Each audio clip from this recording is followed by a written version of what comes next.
Bonjour à tout le monde. Merci d'être venu pour me suivre tout au long de cette conférence qui va durer à peu près une trentaine de minutes et où je vais parler un petit peu d'astrophotographie avec vous. Dans un premier temps, je vais peut-être me présenter. Peut-être que tout le monde ne me connaît pas ici. Donc, je m'appelle Flavien Beauvais, je suis originaire du sud de la Seine-et-Marne. J'ai 22 ans et il y a quelques années, à peu près 6-7 ans, j'ai décidé de me lancer dans l'astrophotographie en voyant une photo d'un astrophotographe français qui est présent dans la salle en train de nous regarder en ce moment même. Et depuis, j'ai pas arrêté et voilà où j'en suis maintenant. Et je vais vous montrer un petit peu le travail que je fournis depuis quelques années en astrophotographie. Petite information, là on va parler vraiment de l'accessibilité à l'astrophotographie. Donc je ne vais pas rentrer vraiment dans les gros détails avec le gros matériel pour aller chercher loin les nébuleuses, les galaxies. On va vraiment rester sur des bases, ça veut dire un appareil photo, un trépied et voir ce qu'on peut faire avec. Comme ça, vous pourrez en prendre de la graine entre guillemets et puis vous amuser cet hiver comme cet été avec la Voie lactée. Donc, déjà, qu'est-ce que l'astrophotographie? C'est un petit peu l'élément essentiel, sinon je ne serais pas là, ici, aujourd'hui. Donc, l'astrophotographie, on peut le découper en deux parties. Il va y avoir l'astro et la photographie. Donc, tout ce qui va être l'astronomie, donc la science qui étudie les positions, les mouvements, la structure et l'évolution des astres. Et la photographie, je pense que tout le monde connaît un petit peu. C'est un procédé qui permet d'enregistrer à l'aide de lumière et de produits chimiques l'image d'un objet ou d'un paysage comme on le souhaite. Donc l'astrophotographie est une discipline qui mélange à la fois l'astronomie et la photographie. Donc il faut savoir qu'il y a trois voire quatre, on va rester nous sur trois grands domaines de l'astrophotographie. On va voir les paysages nocturnes, Alors les paysages nocturnes avec un paysage, souvent une voie lactée ou un paysage, un ciel nocturne avec les étoiles. On va avoir le ciel profond avec des images de nébuleuses, galaxies, même des étoiles, des amas d'étoiles. Mais on ne va pas s'y attarder aujourd'hui. Et le lunaire planétaire qu'on peut rentrer dans une seule catégorie, où là on va chercher des satellites ou des planètes de notre système solaire. Donc comme je l'ai dit, on va s'attarder en majeure partie sur le paysage nocturne et un petit peu plus sur le lunaire et le planétaire. Donc il faut savoir qu'en astrophotographie, il y a plusieurs spécificités. On rencontre malheureusement des problèmes. Donc vous n'êtes pas sans savoir que la Terre tourne et que du coup on peut avoir des déplacements des étoiles. En fait, la nuit, vous voyez la Voie lactée au fur et à mesure des heures bouger dans le ciel. Et du coup, c'est un problème qu'on rencontre en astrophotographie, parce qu'on va chercher à exposer longtemps, faire des prises assez longues. Donc la rotation de la Terre va entraîner des déplacements d'étoiles. Et pour ça, en fait, on va trouver des solutions. Donc il existe des montures de suivi. Donc on ne va pas s'attarder dessus, comme je l'ai dit. Nous, on va vraiment rester sur trépied, appareil photo. Mais en gros, pour faire rapide, ces montures de suivi permettent de compenser la rotation de la Terre et en fait avoir des images, par exemple, de 30 secondes à 1 minute avec des étoiles fixes. Et on aura un petit peu le premier plan qui bouge, du coup. Je vous montre ça juste après dans le matériel. Et du coup, on va avoir des temps d'exposition plus courts et adaptés à une longueur focale pour résoudre ce problème de déplacement des étoiles ou filet d'étoiles. Donc une autre petite spécificité, c'est que, comme je l'ai expliqué, on va devoir faire de longues expositions.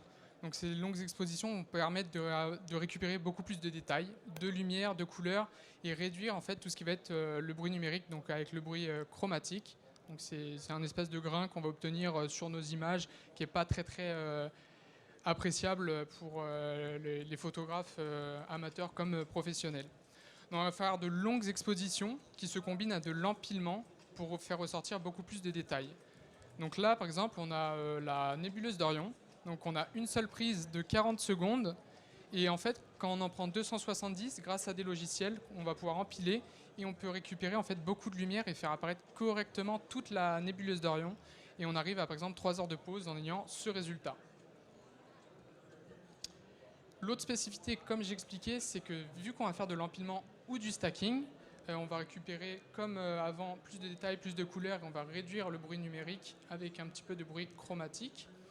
Donc ça s'effectue sur des logiciels comme Sequator pour l'astropaysage, où on va voir par exemple Cyril, PixInsight pour le ciel profond. Et après on a Photoshop aussi qui fonctionne aussi pour faire de l'empilement. Donc là par exemple, je ne sais pas si ça va hyper bien se voir, mais on a une pause de 60 secondes sur un petit cœur de la Voie lactée. Donc, si je dis pas de bêtises, il y a la nébuleuse de la Lagune et de la Trifide. Donc, c'est les deux petites boules qu'on voit au milieu de la Voie lactée. Et on a une image où on voit qu'il y a un petit peu de... Je sais pas si ça doit... Non, ouais. En gros, on a un petit peu de grains et puis pas beaucoup de détails et les couleurs sont assez faibles. Et quand on passe en fait en empilant 10 images, par exemple, de 60 secondes, les 10 mêmes images qu'on a prises, et ben on arrive à obtenir quelque chose de plus harmonieux, sans bruit et avec plus de lumière et de détails. Donc du coup, le matériel utilisé. Donc on peut très bien, donc quand on parle d'astronomie, d'astrophotographie, on pense aussi aux lunes planétaires. Donc on peut avoir du télescope monté sur des montures équatoriales qui permettent de justement compenser cette rotation de la Terre. On peut avoir aussi une petite monture, donc la Star Adventurer sur la deuxième image, avec un appareil photo et un petit téléobjectif qui permet de faire la même chose mais à moins grande échelle que le télescope. Et nous, ce qui va nous intéresser, c'est être l'appareil photo sur trépied. Donc on va y venir un petit peu après. Donc juste un trépied avec un appareil photo et l'objectif qui va bien. Et on peut aussi faire, ça se fait de plus en plus avec la technologie qui évolue. On a les smartphones qui montent en gamme et qui peuvent faire de très belles photos nocturnes aussi. Donc pour l'astropaysage, donc je précise sans suivi, donc sans monture pour faire de longues expositions, on va chercher en fait à avoir un objectif qui a une petite longueur focale, donc 12, 14, voire 16 même millimètres. Comme ça, on a vraiment grand champ, limite fisheye comme on appelle. On va chercher un temps d'exposition d'une dizaine de secondes. Si par exemple on est à 12, 14, voire 16 mm, une dizaine, quinzaine de secondes, ça suffit sans avoir de filet d'étoiles. Parce que si on monte à 30 secondes, on a tout de suite en fait des petits filets d'étoiles si on zoome vraiment sur notre photo et ça rend pas terrible. On va chercher aussi à avoir une grande ouverture. Donc ça c'est le petit F que vous avez dans les paramètres de votre appareil photo quand vous le prenez en manuel. Donc plus le F est petit, donc F1.4 par exemple, plus on va avoir de lumière qui va rentrer dans le capteur. Et plus on va par exemple aller à F2.8, F3.5, F4, on aura moins de lumière qui va rentrer dans le capteur. Et nous, ce qu'on cherche, vu qu'on fait de la photo de nuit, c'est avoir beaucoup de lumière sur notre image. Et vu qu'il fait sombre, c'est pour ça qu'on cherche à avoir des objectifs qui ouvrent bien pour récupérer beaucoup de lumière en une dizaine, quinzaine de secondes. Et du coup, mélangé à tout ça, on va avoir les ISO, qui sont un petit peu le curseur de luminosité qu'on va retrouver sur les réglages des appareils photo. Vu qu'on a une ouverture assez grande, on peut se permettre de ne pas trop monter dans les ISO, donc par exemple rester à 1600, 3200 ISO, alors que si on avait une ouverture par exemple à F4, je dis des bêtises, on pourrait monter à 6400 ISO, voire même plus. Et le problème des ISO qui sont assez hauts, c'est qu'on va avoir en fait du grain et du bruit numérique, et ça ne va pas être terrible sur nos images. Donc après pour le traitement, on peut avoir Autopano pour faire des panoramas, ICE pour les panoramas aussi, Sequator pour tout ce qui va être l'empilement d'images comme on a vu juste avant, et Lightroom et Photoshop pour le traitement photo. Donc là on va passer à quelques images que j'ai pu réaliser au cours de ces dernières années, donc de paysages nocturnes. Donc vous avez la première image d'une Voie lactée sous les orages, donc en Charente-Maritime. Ce soir-là, je suis arrivé sur les dunes, donc pour ceux qui connaissent la Palmière, à côté du phare de la Coubre. Je suis arrivé sur la petite dune de sable et en fait, avec le sable qui est rentré dans le trépied, j'ai cassé ma tête de trépied. Donc en gros, j'avais plus rien pour tenir l'appareil. Et j'avais pris ma monture équatoriale avec moi, donc du coup, j'avais la petite valise. Donc j'ai pu me permettre de mettre l'appareil photo sur la valise et essayer de faire des photos à l'arrache, un petit peu le MacGyver de la photo de nuit. Et du coup, j'ai eu la chance de pouvoir photographier les orages avec la Voie lactée, donc des orages qui éclataient à mon avis sur Bordeaux ou un peu plus au sud. Après, on a des aurores boréales de mai dernier, donc la grosse période où on a eu beaucoup d'aurores boréales est assez intense. Donc là, sur Orléans, donc on voyait super bien les piliers des aurores, c'était assez impressionnant. Et on y reviendra juste après. On a eu la chance jeudi soir, d'en avoir d'autres et j'ai des petites surprises pour vous après. Et après, une photo aussi, ça peut être très bien des monuments. Donc là, par exemple, on a le Mont Saint-Michel de nuit qu'on a pu prendre. On voit pas trop les étoiles, mais ça reste de l'astrophotographie. C'est de la photographie de nuit. On a quand même certaines étoiles et puis on cherche une belle compo esthétique avec les reflets de la marée qu'a laissé l'eau. D'autres petites images, une petite Voie lactée avec le reflet, cette fois-ci dans le Loiret. Donc une prise unique. Donc là, il devait y avoir, vu qu'on a légèrement du filet d'étoiles, je pense que ça devait être 20-25 secondes. C'était à l'aube, donc j'ai pas eu besoin de trop monter en fait dans les réglages et j'avais pas trop de bruit numérique et chromatique du coup. Donc on avait vu qu'on avait assez de lumière au lever du jour. Et une dernière petite photo avant de passer au panorama de la Voie lactée en Gironde, du coup plus précisément au Cap Ferret. Donc c'était sympa de la mettre. Là il y a une petite pause de 15-20 secondes aussi je crois et on voit même les nuages en fait qui passent. Donc c'est assez sympa à voir. Et là du coup on va passer à quelque chose que je fais depuis maintenant quelques années. C'est les panoramas. Donc je vais vous montrer quelques panoramas que j'ai pu réaliser au cours de ces dernières années et après je vais vous expliquer le processus, comment je réalise ces panoramas. Donc là pour vous expliquer, c'est un panorama à 360 degrés. Donc c'est vraiment en fait tout le tour de 360 degrés, nord-ouest, ouest, sud. Et du coup là on avait même donc la Voie lactée comme vous pouvez la voir avec une petite présence d'erglo qui sont ces nuages un petit peu, ça rend pas terrible sur les écrans, qui sont un petit peu ces nuages verts, rouges, violets, qui sont des phénomènes atmosphériques assez rares qu'on peut retrouver quand le soleil, en fait, les rayons UV du soleil ont impacté fort sur l'atmosphère. C'est un petit peu comme des aurores boréales, mais c'est à ne pas confondre avec des aurores boréales. Donc là, un autre panorama, on parlait du Mont Saint-Michel il y a quelques minutes. Donc là, j'étais avec un ami, Julien Louten, je pense qu'il y en a quelques-uns qui connaissent son nom dans la salle, qui est aussi un très très bon astrophotographe. Et du coup, on a fait la Voie lactée d'hiver. Donc la Voie lactée d'hiver, c'est celle qui se voit le moins, parce que celle qu'on a en été, du coup, elle est dans l'hémisphère sud, entre guillemets. Et du coup, on a pu photographier, immortaliser le Mont Saint-Michel avec la Voie lactée d'hiver juste au-dessus.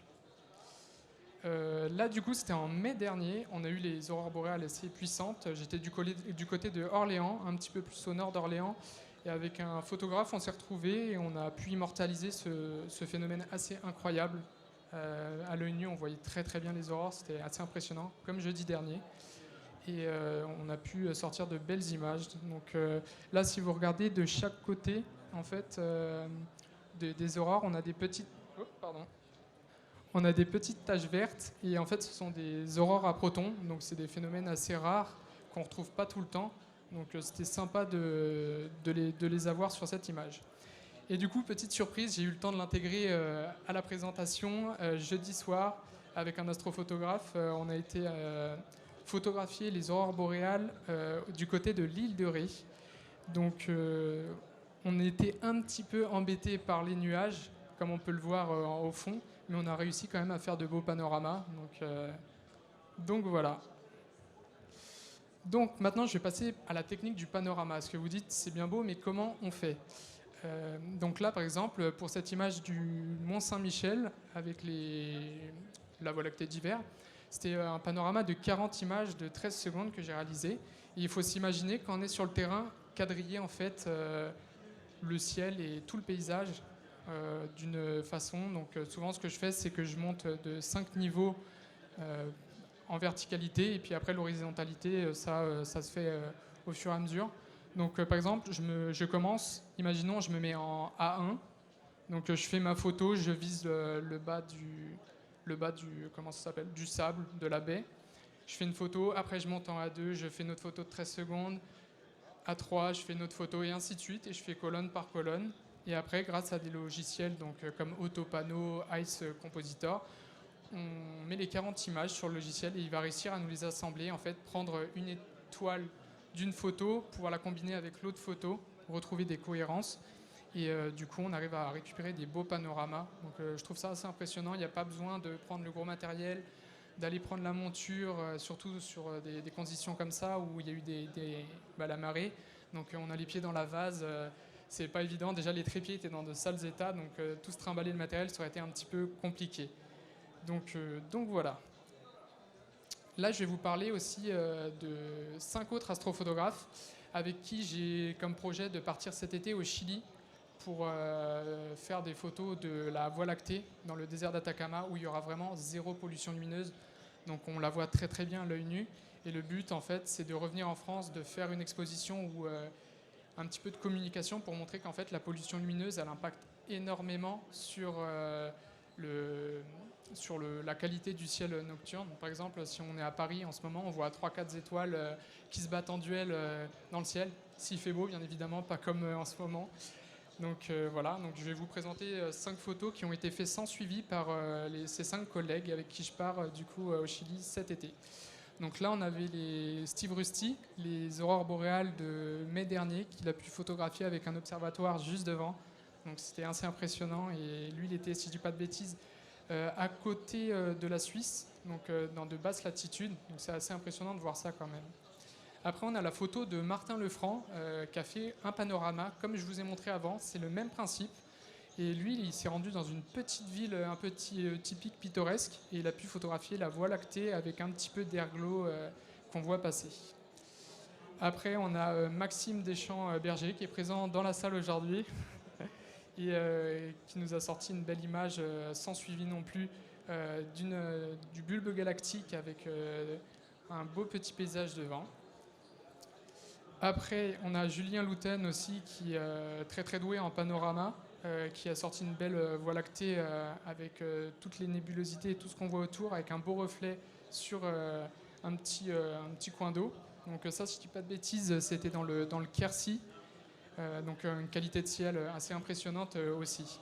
Et on va finir avec Axel Willerval, du coup, qui fait aussi partie de ce groupe et qui a sorti une super belle Voie lactée avec un petit château juste à côté. Donc franchement, bravo à U5 et hâte de parcourir avec eux le Chili cet été et pouvoir vous montrer l'année prochaine le résultat de notre travail. Donc maintenant, je vais passer un petit peu à la partie de la Lune. J'avais dit que je ferais beaucoup d'astropaysages et un petit peu de photos de la Lune. Donc je vais vous parler des réglages. Donc là, ce qui va changer, en fait, on a juste besoin d'un trépied, d'un appareil photo et d'un objectif, mais on va plus s'orienter sur les téléobjectifs, ce qu'on utilise pour l'animalier, par exemple. Donc pour la Lune, allez la chercher, taper dans du 200 mm, 300 mm, et si on peut aller même chercher 600 mm, c'est mieux. Donc ça, on verra les photos après, je vous expliquerai les distances que j'ai pris. Donc on va prendre un grand téléobjectif. On va avoir des temps d'exposition assez faibles comparé au paysage nocturne, vu qu'en fait la Lune est très très lumineuse. Ça dépend à quel moment on souhaite la prendre en photo, bien évidemment. Mais par exemple, une pleine lune, je dépasse jamais un 400e, un millième de seconde. Parce que si je monte à plus, par exemple un 200e, un centième, tout de suite, vu que je zoome assez, on peut avoir un petit peu de décalage, vu que la lune bouge dans le ciel. Et puis elle sera beaucoup trop lumineuse et mes autres réglages, je ne pourrai pas compenser avec les autres réglages. L'ouverture, là, cette fois-ci, on va chercher à avoir une ouverture moyenne, normale. C'est pas dérangeant d'avoir du f2.8 ou d'avoir du f13, f14, vu que la Lune est assez lumineuse, donc on peut gérer. Souvent, sur des objectifs de 300 mm, 600 mm, on se retrouve avec du f6.3, f7.1, f8 et plus. Donc l'ouverture, c'est pas bien grave, quoi. Les ISO, par contre, on va essayer d'être le plus bas possible. Vu que la Lune est très lumineuse, ça sert à rien de monter en luminosité sur ce réglage. Donc on peut aller à 100 ISO, comme ça on aura le moins de bruit possible. Donc bruit numérique et chromatique, cette espèce de gradient un petit peu granuleux qu'on retrouve sur nos images. Après pour le traitement, on a des logiciels un peu plus adaptés, donc PIPP qui est un logiciel pour du coup planétaire et le lunaire, donc pour l'alignement. Après on va utiliser AutoStacker pour l'empilement de photos. Registax pour récupérer un petit peu de détails, parce que vu qu'on va chercher très très loin avec des téléobjectifs, en fait la netteté est un petit peu perdue, surtout que j'utilisais un doubleur de focale, donc qui va multiplier la longueur focale par 2. Donc par exemple mon 150-600 mm passe de 300 à 1200 mm, donc tout de suite on va perdre un petit peu en netteté, donc c'est pour ça que des logiciels comme Registax sont hyper importants pour récupérer du détail. Et après on utilise Lightroom et Photoshop pour la retouche et le post-traitement final. Donc là je vais vous montrer quelques photos de la Lune. Donc la première c'est la super lune bleue d'Angoulême, donc elle a été prise sur Angoulême. Donc super lune bleue, les médias aiment bien en exagérer, c'est rien de plus qu'une pleine lune en soi. Et du coup il y a une technique particulière derrière tout ça pour faire ressortir la Lune comme ça pétante et un petit peu cet effet 3D qu'on verra même sur la deuxième photo. Ça s'appelle du HDR. Donc on va faire plusieurs images avec différents réglages. Donc par exemple là pour la première image, j'ai fait mon image, mes photos de la Lune. Je ne sais plus combien il y en avait, mais imaginons il y a 100 photos de la Lune, de la pleine Lune.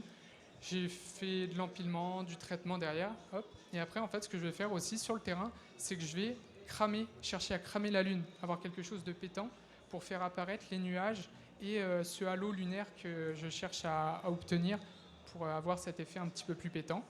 Et après, sur Photoshop, on vient remettre les layers, donc les couches ensemble, et pour faire ressortir cet effet un petit peu HDR, donc Height Dynamic Range. Et après, vous allez aussi me demander pourquoi il y a du bleu et du orange sur cette lune. Eh bien, très bonne question. En fait, c'est une lune aussi qui est à la fois minérale. Donc, la technique de traitement minéral, c'est on va chercher à mettre en avant les couleurs les couleurs des minerais présents sur la Lune en les exagérant un petit peu. Donc, tout ce qui va être le bleu et le vert, ça va être les minerais d'oxyde de titane qui sont présents dans les anciennes mers qu'il y avait sur la Lune. Et tout ce qui va être orange, un peu jaune, c'est les minerais d'oxyde de fer, donc, qui viennent un petit peu des teintes des minerais de fer. Et ça, vu qu'on fait beaucoup de prises et qu'on empile, on a une facilité en fait. On a une comment expliquer ça. On peut vraiment jouer sur le traitement pour affiner petit à petit, avoir cette couleur qui apparaît. Sur une seule image, c'est un peu plus compliqué, ça se fait, mais on a beaucoup plus de problèmes d'optique et de dégradation de l'image. Deuxième image, du coup, c'est un premier quartier ou un dernier quartier de lune. Premier quartier de lune, du coup, que j'ai photographié, la même technique, du HDR. Donc là, on va chercher à photographier la lune comme on la voit, donc la moitié. Je fais mon empilement, mon traitement, et après, on va venir exagérer, en fait, cramer une nouvelle fois cette lune pour faire apparaître la partie sombre de la lune que nous, on ne voit pas quand on est dehors la nuit. Donc là, j'ai fait cramer cette lune, et pareil, on empile. Et avec des logiciels de traitement et Photoshop, on vient remettre les calques. Ce qui est bien, c'est qu'on arrive à récupérer les cratères sur les cratères quand on zoome bien. Donc on fait réaligner les cratères sur les cratères et on obtient du coup ce résultat. Et on a aussi de la technique minérale où on fait apparaître le rouge, le orange, le bleu, le vert des minerais d'oxyde de titane et de fer. Et dernière petite photo, le lever de lune sur Angoulême. Donc pour cette prise, je me suis mis à 6,3 km en amont des monuments qu'on peut voir, et j'ai attendu que la lune se lève pour la voir correctement se décrocher du premier plan avec la ville d'Angoulême. Donc d'autres petites photos, lune HDR minérale comme j'expliquais, donc des photos de la lune. Voilà, je n'ai pas besoin de vous expliquer plus, je pense que vous avez compris un petit peu le principe. Et du coup, bien évidemment, il faut prendre des critères en compte lors de nos sorties. Par exemple, ce soir, je ne peux pas aller me mettre sur Paris, photographier, je ne sais pas, imaginons la Voie lactée d'hiver. Non, il va falloir prendre en compte plusieurs paramètres. Donc on va commencer par la météo, qui est peut-être un des paramètres les plus problématiques. C'est la météo, elle change beaucoup. Par exemple, jeudi dernier, pour les aurores boréales, ça a été un petit peu technique. On a eu des petites averses, on a eu les nuages qui nous ont embêtés.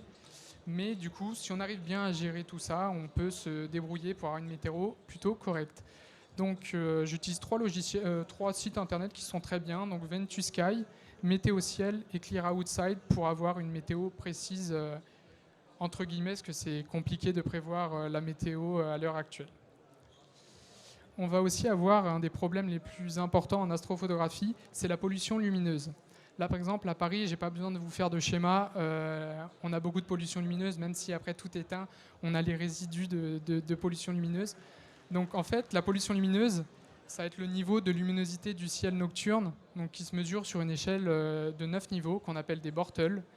Et du coup, un Bortle 1, par exemple, qui va être de couleur noire, ça va être tout ce qu'on va pouvoir retrouver en haute montagne ou dans les Alpes, ou dans le désert d'Atacama, au Chili, par exemple.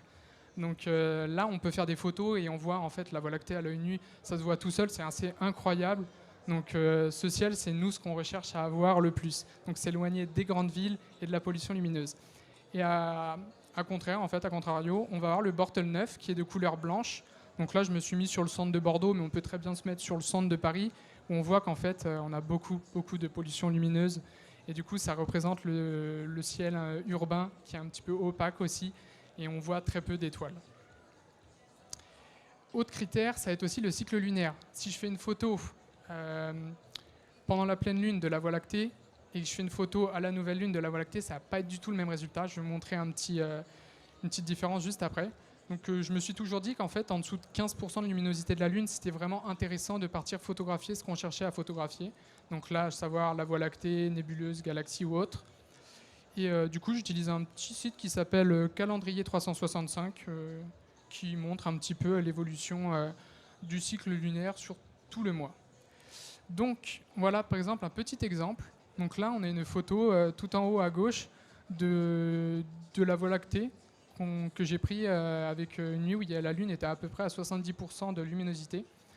Donc on voit qu'il n'y a pas beaucoup on voit pas beaucoup de détails. La Voie lactée se détache, mais c'est plus compliqué que ça. Et par exemple, on a une nuit avec 2% de luminosité de la Lune et quand elle est couchée, donc en dessous à l'hémisphère sud, quand on ne la voit pas. Et là, tout de suite, on voit ressortir beaucoup plus la Voie lactée, même avec du coup un petit peu les nébulosités rouges qui sont de l'hydrogène ionisé qu'on peut voir avec un petit appareil défiltré. Et du coup, dernier critère à prendre en compte aussi, c'est bien évidemment la période et l'orientation de la cible. Si je veux prendre la Voie lactée et que je regarde en plein été, plein nord, je vais avoir la Voie lactée, mais la partie peu visible, alors que souvent, en plein été, la Voie lactée, on l'a plein sud et on la voit correctement. Donc pour ça, j'utilise un petit logiciel de maintenant même, qui s'appelle Stellarium ou Photopills, qui sont assez pratiques pour savoir où on va regarder, où on va se mettre. Puis bien évidemment, avec l'expérience, on sait très bien qu'on n'a plus besoin d'utiliser ces applications pour savoir où photographier et où regarder. Donc voilà, on arrive tranquillement à la fin. Il me reste un peu moins de 5 minutes. Donc là, vous pouvez retrouver mon travail, bien évidemment, sur les réseaux. Donc Instagram, Facebook. J'ai un site internet aussi. Ça peut être sympa à aller voir si vous avez un petit peu de temps. Et mon adresse mail professionnelle. Donc voilà. On termine du coup sur un... Bon, j'aurais pas la dernière diapo. Ah. Ce serait possible, la régie, de mettre la dernière diapo, parce que j'ai pas accès. Mais du coup, voilà, ça va être la fin. Donc merci à vous de m'avoir écouté, d'avoir été si patient avec moi. Et si vous avez des questions, c'est le moment ou jamais. Merci à vous.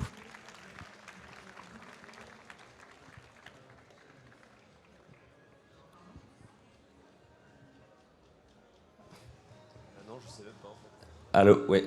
Ok, bravo pour ton travail. Merci. J'ai une petite question par rapport au panorama que tu avais fait par exemple au Mont-Saint-Michel. Ouais, j'ai plus accès, mais oui, je Quand tu as fait le quadrillage, oui. Du coup tu utilises des longues focales pour faire des photos précises de chaque... Non, du tout. Là, par exemple, j'étais avec le Tokina 11-20 mm et souvent je me mets à 14-15 mm, donc il n'y a pas besoin. Et souvent, je me laisse un petit peu de débordement sur les côtés aussi, parce que du coup, les logiciels de panorama vont venir en fait chercher des étoiles qu'on retrouve sur d'autres images au même endroit et pour avoir en fait un panorama qu'on puisse aligner et empiler. Ok, d'accord. Voilà. Non, mais ça marche. Je pensais que c'était des panoramas où tu faisais vraiment de la longue focale précise sur un endroit, puis à côté, puis à côté, puis à côté, puis... Non, du tout. Après, par exemple, pour du ciel profond, j'en ai pas parlé ici, mais le ciel profond, on peut se permettre de faire, par exemple, d'aller choper, je dis des bêtises, la galaxie d'Andromède à 600 mm, et en fait faire que la moitié de la galaxie, donc plein de poses, comme si je faisais une photo, donc par exemple 400 poses de 30 secondes sur la galaxie d'Andromède à cet endroit, et faire aussi 400 poses de la galaxie d'Andromède décalées pour en fait faire un panorama et avoir toute la galaxie d'Andromède qui ressort. Ça marche. Pardon. Merci. Avec plaisir.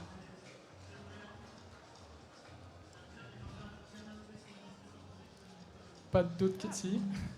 Je mange pas, il n'y a pas de souci.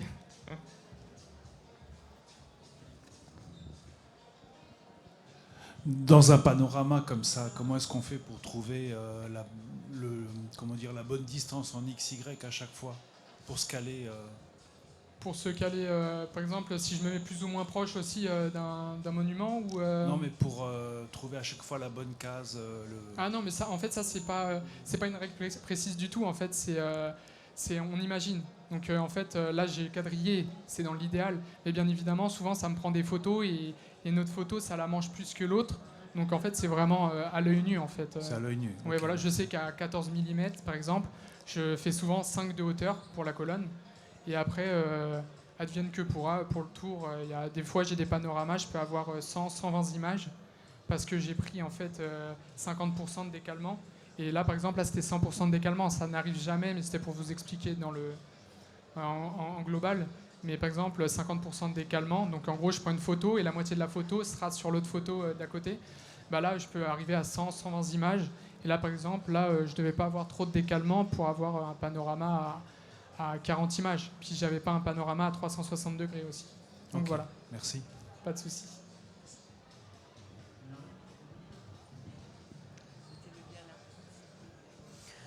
Et avant tout, bravo pour votre travail. Merci. Et une petite question concernant la carte de luminosité.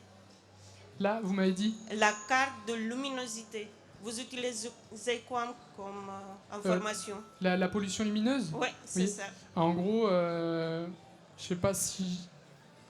Je vais peut-être hop, prendre le contrôle d'ici. Hop. Alors, attendez. Hein. Tac, tac, tac. Voilà. On va revenir sur cette diapo. Du coup, là, par exemple, nous, on va chercher à s'éloigner des grosses villes et on va essayer de trouver du bleu, du cyan, pour avoir, en fait, par exemple, je pense à la Voie lactée que je cherche à photographier en été. On va essayer de viser le sud, parce qu'elle se trouve souvent au sud. Et en gros, on cherche, par exemple, en dessous de Paris, si on descend un petit peu, Orléans et en dessous d'Orléans, ça commence à être sympa, parce que du coup, on va avoir tout ce qui va être... donc ça va être à l'est de Limoges, donc ça va être le plateau de Mille Vaches, par exemple. On va avoir tout ce qui est après Morvan, plateau de Mille Vaches en descendant. Là, en fait, on a très très peu de pollution lumineuse. Comme on voit, en fait, c'est bleu. Et bleu, ça doit correspondre à un Bortle 3, donc, qui est plutôt très très bon pour faire de la photo, de l'astrophotographie. Donc c'est comme ça que moi je cherche à faire des photos. Là par exemple, à titre indicatif, j'habite sur Angoulême. Je ne vais pas chercher à partir plein sud d'Angoulême, parce qu'il peut y avoir un petit peu Bordeaux qui va m'embêter. Donc je vais chercher à me décaler par exemple sur le Périgord Limousin pour aller photographier plein sud et ne pas voir Bordeaux au sud et toute la pollution lumineuse. Cette carte, on peut la trouver, en fait, c'est la société astronomique du Vexin qui fait des cartes comme ça, qui s'appellent, c'est des cartes AVEX. Et on les trouve sur Internet. Vous tapez carte de pollution lumineuse d'Europe. Et le premier lien, normalement, vous le trouvez. C'est vrai que j'ai pas mis grosse erreur de ma part, j'ai pas mis du tout le site et le lien. Et vous la trouvez en fait sur le premier lien. Et c'est vraiment très très pratique. Après, je sais qu'on peut utiliser des applications aussi. Je me réfère pas trop à ça, mais moi je préfère utiliser cette carte de pollution lumineuse. Puis après, avec l'expérience, on sait où aller et où ne pas aller. De rien. Pas d'autres questions? Merci. Oui, bonjour. Bonjour. Comment vous faites le point quand vous êtes dans des conditions de noir total comme ça dans la nature en fait Le point pour savoir où photographier et pour avoir votre ciel net, quoi, en fait. Ah, la mise au point sur infini. La mise Oui. au point sur l'infini. Oui, voilà, tout à fait. En gros, je me base sur une étoile très lumineuse, où, par exemple, même si ça se lève assez tard, Saturne, ou même des fois Jupiter, mais je prends une étoile assez lumineuse, et je mets ma longueur focale, par exemple, j'ai un 11-20 mm, je me mets à 20 mm, je zoome, je me mets en live view, donc sur l'écran, et je fais le petit zoom x10, x5, x10, et en fait, je viens régler ma mise au point manuelle, donc pour avoir en fait la plus petite étoile possible. Après, je sais qu'il existe maintenant des objectifs où la mise au point se fait automatiquement en fait sur un bouton, donc c'est assez impressionnant. Mais moi, c'est comme ça que je fais, et après, je reviens à ma focale, par exemple 14-15 mm, et après, voilà. Et surtout, très important, on ne se met pas en automatique pour la mise au point, on se met en manuel. L'astrophotographie, en fait, on peut tout faire en manuel. C'est ça qui est assez pratique. Merci. Avec plaisir.